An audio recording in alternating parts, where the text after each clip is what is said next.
எனக்கு கண்டிப்பாக ஒரு வருங்காலம் அப்படின்னா எனக்கு வந்து எங்கள் விஜய் சார் வீர கதைகளை படிங்கடா. சும்மா கூத்தாடி பெண்ணுக்கும் சீலகளும் ஜோபனுக்கும் சுற்றி தெரியாதீங்க. மே 29, அதாவது மே மாதம் 29, 1755 இந்த நாள் வந்து நம்ம எல்லாம் மறந்துட்டோம். ஆனால் ஒட்டுமொத்த ஐரோப்பிய இன்க்ளூடிங் பிரெஞ்சு, இன்க்ளூடிங் இட்டாலி உள்ளிட்ட அனைத்து ஐரோப்பிய நாடுகள் எல்லாமே வந்து இந்த நாட்களை வந்து அவ்வளோ எளிதில் மறக்க மாட்டாங்க. ஏன்னா இந்த நாட்டில் இருக்கிற அனைத்து லைப்ரரியிலையும் இந்த நாளோட சிறப்பு என்ன, இந்த நாளில் என்னதான் நடந்துச்சு, தமிழர்களுடைய வீரம் என்ன அப்படின்றது தான் வந்து எல்லாரும் பதிவு செஞ்சுருக்காங்க. இது பிரிட்டிஷ் கவுன்சிலும் சரி, ஈஸ்ட் இந்தியா லைப்ரரியும் சரி, எல்லா இடத்துலையும் வந்து கிட்டத்தட்ட வந்து 153 ஆவணங்களுக்கு மேலே இந்த தாக்குதலை பற்றி வந்து பதிவு செஞ்சுருக்காங்க. அப்படிப்பட்ட ஒரு முக்கியமான நாள் தான் மே 29. அப்படி என்னங்க மே 29 நடந்துச்சு, அப்படி என்னங்க வந்து ஐரோப்பியர்கள் பூரா வேந்து போகிற அளவுக்கு இங்கே என்னங்க நடந்துச்சு அப்படின்ற மாதிரி கேள்வி எல்லாரும் மனசுலையும் போகலாம். அதாவது 1755 அப்போ பிரிட்டிஷோட ரூல் வந்து இந்தியாவில் கிடையாது. பட் ஆனால் கிழக்கிந்திய கம்பெனி, அதாவது ஈஸ்ட் இந்தியா கம்பெனின்ற ஒரு கம்பெனி தான் வந்து தமிழ்நாட்டில் இல்லை, இந்தியாவே வந்து கேப்சர் பண்ணது ஒரு கம்பெனி தான். ஒரு நாடு கூட கிடையாது, ஒரு சாதாரண ஒரு கம்பெனி தான் வந்து இந்தியாவே ஆளுச்சு. ஸோ அந்த டயத்தில் அந்த ஆளுமை வர்றதுக்கு முன்னாடி பிளாசி போர் யுத்தம் 1757 வந்து பிளாசி போர் நடக்குது. அந்த பிளாசி போர் யுத்தம் நடந்ததுக்கு அப்புறம் தான் வந்து இந்தியாவில் கிழக்கிந்திய கம்பெனியோட ஆட்சி வந்து நேரடியாக வந்து வரப்பாக்குது. ஸோ அதுக்கு முன்னாடியே அந்த பிளாசி போர் யுத்தம் நடக்கிறதுக்கு 2 வருடங்களுக்கு முன்பாகவே 1755 தமிழ்நாட்டில் வந்து ஆற்காடு நவாப்பும் கிழக்கிந்திய கம்பெனியும் வந்து ஒரு கூட்டு சேர்ந்து சில அதிகாரங்கள் வந்து ஈஸ்ட் இந்தியா கம்பெனி கொடுக்கப்பட்டு ஆற்காடு நவாபுடைய ஒட்டுமொத்த கண்ட்ரோலையும் தமிழ்நாடு வரணும், அவர்களை தாண்டி வந்து யாரும் இங்கே இருக்கக்கூடாது அப்படின்ற மாதிரி ஆற்காடு நவாபுடைய படையும் கிழக்கிந்திய கம்பெனி படையான கூட்டுப்படையும் கிட்டத்தட்ட அதிநவீன ஒரு பீரங்கிலோட வந்து ஒரு பெரும்படை கிட்டத்தட்ட வந்து பார்த்தீங்கன்னா வந்து பல ஆயிரக்கணக்கான பெரும்படை வந்து சென்னையிலிருந்து கிளம்பி திருச்சி பக்கம் வருது. ஸோ இங்கே வந்து திருச்சி வரைக்கும் வந்து பார்த்தீங்கன்னா அவங்களுக்கு எந்த ஒரு எதிர்ப்பும் கிடையாது. அங்கங்கே நார்த் இருந்த பாளையக்காரங்க எல்லாருமே வந்து அடிபணிஞ்சு போக ஆரம்பிச்சிட்டாங்க. இங்கே கரெக்டாக வந்து மணப்பாறைக்கு வர்றப்ப வந்து அவங்களுக்கு மிகப்பெரிய வந்து ஒரு தலைவலியாக இருந்தது யாருன்னா விசய நாட்டு கள்ளர்கள். இவங்க என்ன பண்ணுறாங்கன்னா அந்த இடத்துல வந்து மணப்பாறையில் ஒரு மிகப்பெரிய வந்து யுத்தம் நடக்குது. அதன் பின்பாக வந்து பார்த்தீங்கன்னா லிங்கம நாயக்கர்கிட்ட வந்து போய் அந்த பாளையம் வந்து அடக்கப்படுகிறது. இப்படி ஒவ்வொரு பாளையமும் ஒவ்வொரு சிற்றரசுகளையும் வந்து அடக்கி கொண்டே வந்து இந்த படையானது மதுரைக்கு வருது.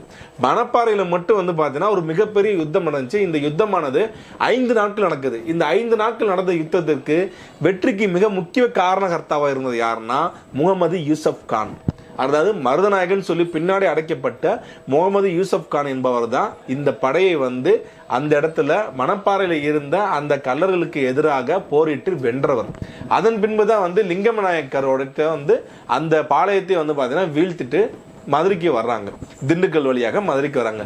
ஸோ திண்டுக்கல் இருந்த மற்ற பாளையக்காரர்களாக இருக்கக்கூடிய விருப்பாட்சி பாளையக்கம், ஒட்டுமொத்த நிலக்கோட்டை பாளையம், எல்லா பாளையத்தையும் வந்து பார்த்தீங்கன்னா சரி கட்டிட்டு மதுரைக்கு வர்றாங்க. மதுரைக்கு வர்றப்ப வந்து என்ன நடக்குதுன்னா மதுரையில் காலமிக பெருமாள், அதாவது திருமகூர்னு ஒரு ஊர் இருக்குது. ஒத்தக்கடையிலேருந்து கொஞ்சம் லெஃப்டில் உள்ளே போனோம்னா ஒரு 2 கிலோமீட்டர் தொலைவில் காலமிக பெருமாள் கிட்டத்தட்ட வந்து பிற்கால பாண்டியர் ஆட்சி காலத்தில் வந்து கட்டப்பட்ட ஒரு கோயில், மிகப்பெரிய வைணவ கோயிலும் கூட. அங்கே காலமிக பெருமாள் தான் வந்து உள்ள பிரதான வந்து ஒரு தெய்வமாக இருக்காங்க. அந்த கோயில் நோக்கி போனோன்னு அந்த கோயில் வந்து இப்பயுமே பாருங்களேன், அதோட மதில் சுவர் வந்து எல்லாமே வந்து பார்த்தீங்கன்னா பிரம்மாண்டமாக இருக்கும்.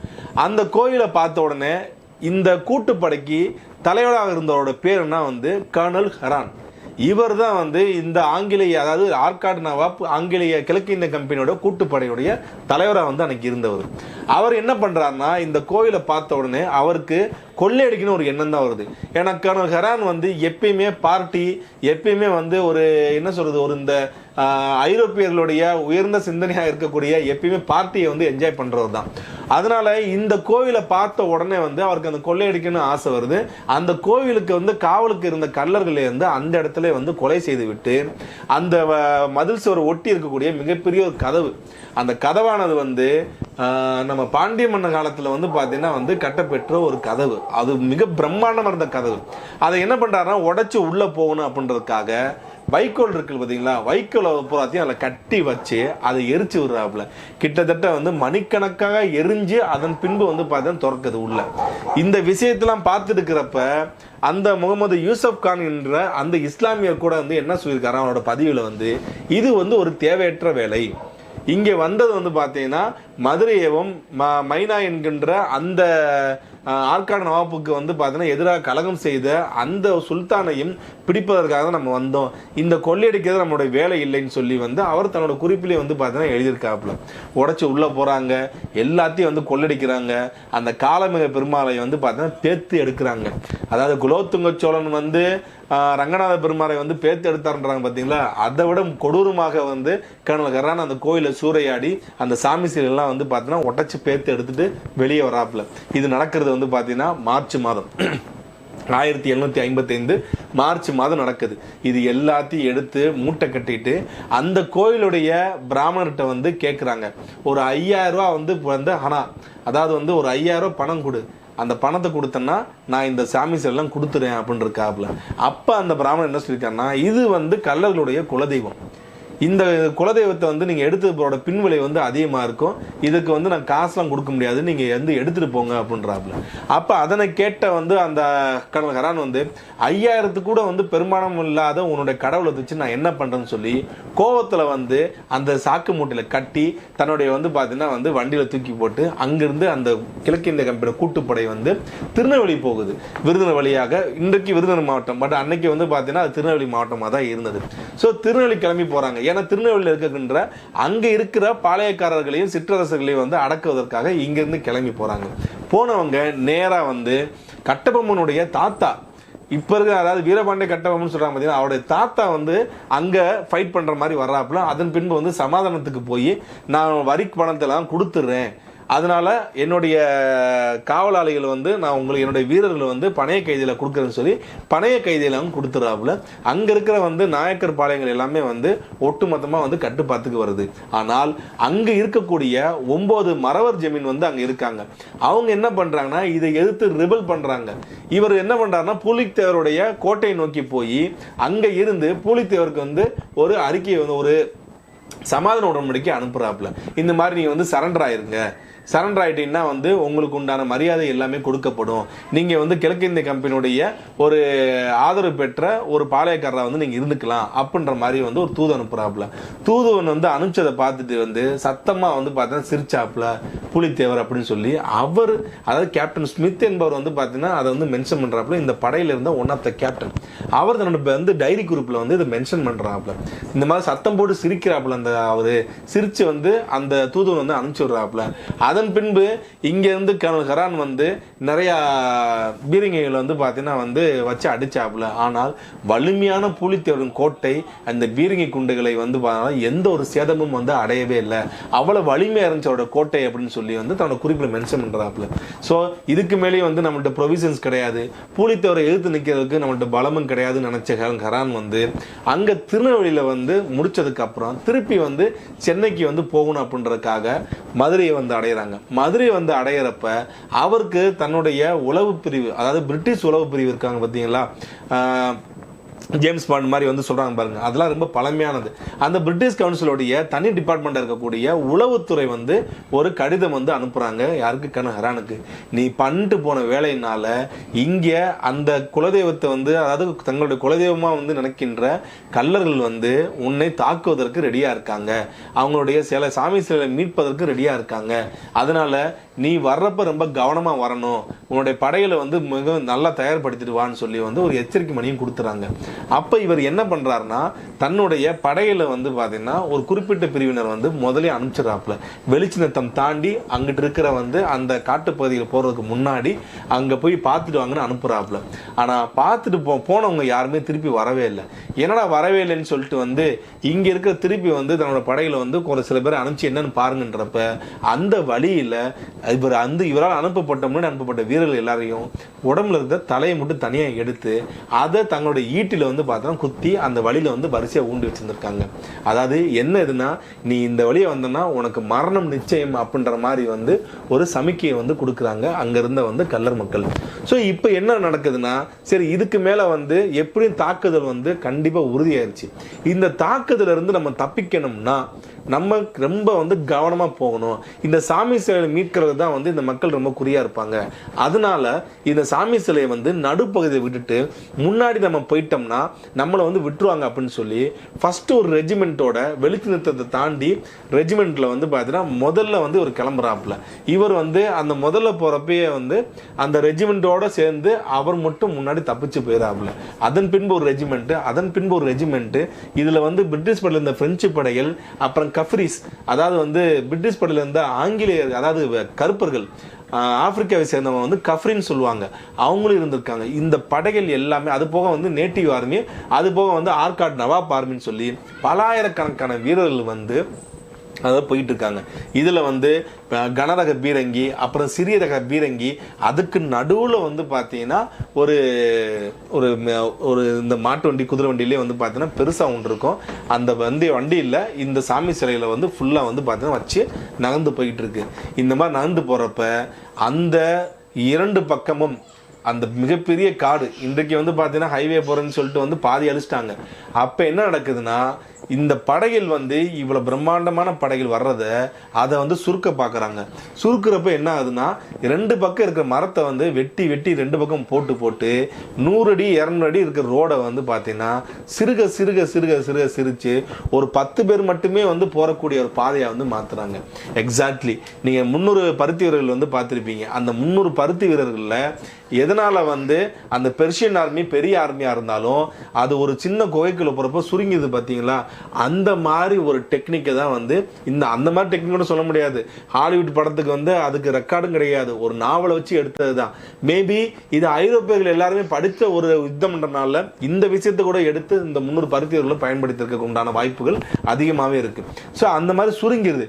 நான் சொல்ற ஒவ்வொரு வார்த்தையும் என்னுடைய கற்பனையோ என்னுடைய கதையோ கிடையாது. இந்த ஒவ்வொரு வார்த்தை கூட வந்து எந்த இடத்துலையும் மிகைப்படுத்தியோ குறைச்சியோ சொல்லல. இது எல்லாமே கேப்டன் ஸ்மித்தோட புத்தகத்திலையும், ஹெரானுடைய கோர்ட் மார்ஷியல்லையும், பிரிட்டிஷ் கவுன்சிலோட கோர்ட்லயும் வந்து பாத்தீங்கன்னா இது வந்து பதிவு செய்யப்பட்ட வார்த்தைகள். இந்த மாதிரி தாக்குதல் நடத்துறாங்கன்னு சொல்லி அதன் பின்பு கள்ளர் மக்கள் வந்து அந்த இடத்துல பயன்படுத்தப்பட்ட ஆயுதங்கள் வாள், வளரி, அது மட்டும் இல்லாம ஈட்டி வந்து பாத்தீங்கன்னா 18ல இருந்து 20 அடி நீட்டியை வந்து பாத்தீங்கன்னா பயன்படுத்திருக்கான்றாங்க. நல்லா கவனிச்சு பாருங்களேன், 6 அடி இருக்கிற நம்மளே ஒரு 6 அடி ஈட்டி எடுத்து சண்டை போடுறதுக்கு சிரமப்படும் பொழுது அவர்கள் அன்னைக்கு 18 அடி ஈட்டியை வைத்து அதை வைத்து யுத்தம் பண்ணிருக்காங்கன்னா அப்ப அவங்களோட உடம்பு எப்படி இருந்திருக்கும், அவங்களுடைய மன வலிமை எப்படி இருந்திருக்கும், அந்த காலகட்டத்தில் வந்து ஆயுதங்கள் எப்படி இருந்திருக்கும் யோசித்து பாருங்க. ஸோ 18 அடி நீளமுள்ள ஒரு ஈட்டி. அதன் பின்பு வந்து பாத்தீங்கன்னா ஒரு வினோதமான சத்தமும் எழுப்பிட்டு வராங்க. அந்த சத்தத்தை கேட்டாலே வந்து எங்களுக்கு பயம் வருது, கொலை நடுங்குகிறது அப்படின்ற மாதிரிலாம் வந்து கேப்டன் ஸ்மித் வந்து பதிவு பண்ணியிருக்காப்ல. இதை விட இன்னொரு முக்கியமான விஷயம்னா வளரி. இந்த வளரின்ற பேரே வந்து ஆங்கிலேயர்கள் கல்லரி ஸ்டிக்குன்னு தான் வந்து பயன்படுத்தியிருக்காங்க. ஏன்னா அவங்க பார்க்குறப்ப அந்த மக்கள் வந்து இந்த ஆயுதத்தை வந்து பயன்படுத்தினால கல்லர் தடினே வந்து கல்லரி ஸ்டிக்னே வந்து பார்த்தீங்கன்னா அதை வந்து உபயோகப்படுத்துறாங்க. ஸோ அதன் பின்பு இன்னும் முக்கியமான ஒரு ஆயுதம் என்னன்னா வந்து ராக்கெட் டெக்னாலஜி. ராக்கெட் டெக்னாலஜியை வந்து முதலாக ராக்கெட் டெக்னாலஜி வந்து திப்பு சுல்தான் தானங்க வந்து பயன்படுத்தினாரு. அதை கூட வந்து மன்னன் வந்து பதிவு பண்ணி பாருங்க. அதுக்கு முன்னாடி வந்து உடையார்கள் வந்து மைசூர் உடையார்கள் பயன்படுத்தினாங்க அப்படின்ற மாதிரி வந்து சொல்லியிருந்தாங்க. ஆனா அவர்களுக்கெல்லாம் முன்னாடியே 1755 ராக்கெட் டெக்னாலஜி வந்து வச்சு எங்களை அட்டாக் பண்ணாங்க அப்படின்ற ஒரு விஷயத்தையும் வந்து இந்த நத்தங்கரவாய் தாக்குதல வந்து பதிவு செய்யப்பட்டிருக்கு. ஸோ இப்படிலாம் வந்து இரண்டு பக்கமும் மரங்கள்ல வந்து வவ்வால் போல தொங்கிக் கொண்டும் சேற்றுலையும் சகதிலையும் வந்து பார்த்தீங்கன்னா படுத்து கொண்டும் மிகவும் தங்களுக்கு உண்டான நேரம் வர்ற வரைக்கும் வந்து அந்த மக்கள் ஒரு இன்ச்சு கூட ஆடாம அப்படியே அமைதியா இருந்திருக்காங்க. கரெக்டா ஒரு பீரங்கி வந்து அவங்க செஞ்சு வச்சிருந்த அந்த டிராப்ல வந்து கனரக பீரங்கி வந்து மாட்டிக்குது. மாட்டின உடனே வந்து என்ன ஆகுதுன்னா அதை வந்து நகட்டவே முடியல. நகட்டாதனால அந்த படை வந்து 2ஆ பிரியுது. ஸோ முதல்ல வந்து ஒரு படை வந்து பார்த்தீங்கன்னா சரி சீக்கிரம் வாங்கன்னு சொல்லிட்டு வந்து அது கடந்து போகிறப்ப 2 பக்கத்துல இருந்து வந்து பார்த்தீங்கன்னா 2 பக்கமும் இதை இடது வலது அப்புறம் பின்பக்கம் ஃபுல்லாக வந்து பார்த்தீங்கன்னா மிகப்பெரிய ஒரு சத்தங்களை எழுப்பி கொண்டே எங்கள்கிட்ட வந்து அட்டாக் பண்ணுறாங்க. நாங்களும் வந்து திருப்பி அட்டாக் பண்ணுறோம். இந்த சண்டை வந்து நடந்துகிட்டு இருக்கிறப்பயே வந்து டக்குன்னு ஒரு சவுண்டு வருது. எல்லாரும் வந்து பார்த்தீங்கன்னா காணாமல் போயிடறாங்க. புதரில் போய் ஒளிஞ்சிக்கிறாங்க, மரத்தில் போய் ஒளிஞ்சிக்கிறாங்க. நாங்களும் சுற்றி வந்து பார்த்தீங்கன்னா ஓப்பன் ஃபயர் கொடுத்துட்டே இருக்கோம். ஆனால் யாருமே அவங்க இதில் வந்து இறந்து போன மாதிரி தெரியல. நாங்கள் அமைதி என்ன பண்ணுறதுன்னு தெரியாமல் வேகமாக இந்த பீரங்கை வந்து நகட்டுறப்ப திடீர்னு பார்த்தீங்கன்னா வந்து பார்த்தீங்கன்னா பின்னாடி இருந்து ஒரு மிகப்பெரிய வந்து ஒரு கல்லற்படை வந்து எங்களை வந்து அட்டாக் பண்ணுது. நாங்களும் வந்து சுடுறோம்.